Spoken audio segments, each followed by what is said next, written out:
ഡാ ഇവൻ എന്നെ കണ്ടില്ലേ?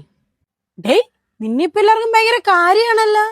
എന്ത് ചെയ്യാനാ, വാഴ സിനിമ ഇറങ്ങിയതിനു ശേഷം ഞാൻ ഫുൾ എയറില. നിന്റെയൊക്കെ യോഗം.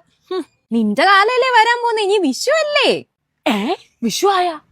അതിന് ഇനി നിനക്ക് 4 ദിവസം കൂടെ അല്ലേ ഉള്ളൂ.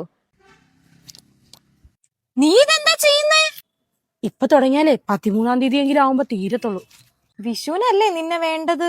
എന്റെ പൂ തന്നെ വേണമല്ലോ മനുഷ്യന്മാർക്ക് കണി വയ്ക്കാൻ. തരില്ല ഞാൻ ഒന്നുപോലും. ചുമ്മാതല്ല ഇവനെ സൈക്കോ കൊന്നാന്ന് വിളിക്കുന്നത്. മനുഷ്യന്മാർക്കെല്ലാം പിച്ചി അരളി അവലം വെച്ചാ പോരായിരുന്ന. ആ അരളി അവനല്ലേ ഈ അമ്പലത്തിൽ കറങ്ങി നടക്കുന്നത്. എന്നെ വിളിച്ചാ? ഇവിടെ ഉണ്ടായിരുന്ന. നിന്നെക്കാരനാണ് ആൾക്കാർ ഇപ്പൊ എന്നെ കൊന്നാന്ന് വിളിക്കുന്നത്. നീ അല്ലേടാ ആൾക്കാരെ കൊല്ലുന്നേ. എന്നിട്ട് മനുഷ്യന്മാർക്ക് ഇപ്പൊ എന്റെ പേര് കണിക്കൊന്ന. നിങ്ങൾക്കറിയാമോ, പണ്ട് എന്നെ അമ്പലത്തിലെ പായസത്തിലെ ചേർക്കുമായിരുന്നു. കണ്ടിട്ടുള്ള അമ്പല പായസത്തിലെ ഞാൻ ഉണ്ടായിരുന്നു. അവൻ എത്താറായെന്ന് തോന്നുന്നുണ്ട്. എന്നെ വേണ്ടവർ ഇപ്പോഴേ പറിച്ച് ഫ്രിഡ്ജിലോട്ട് വെച്ചോ. എന്നെ കൊണ്ടോ അവൻ വരുന്നുണ്ട്. ആരാന്ന് മനസ്സിലാക്കി കമന്റ് ഇട്ടേര്.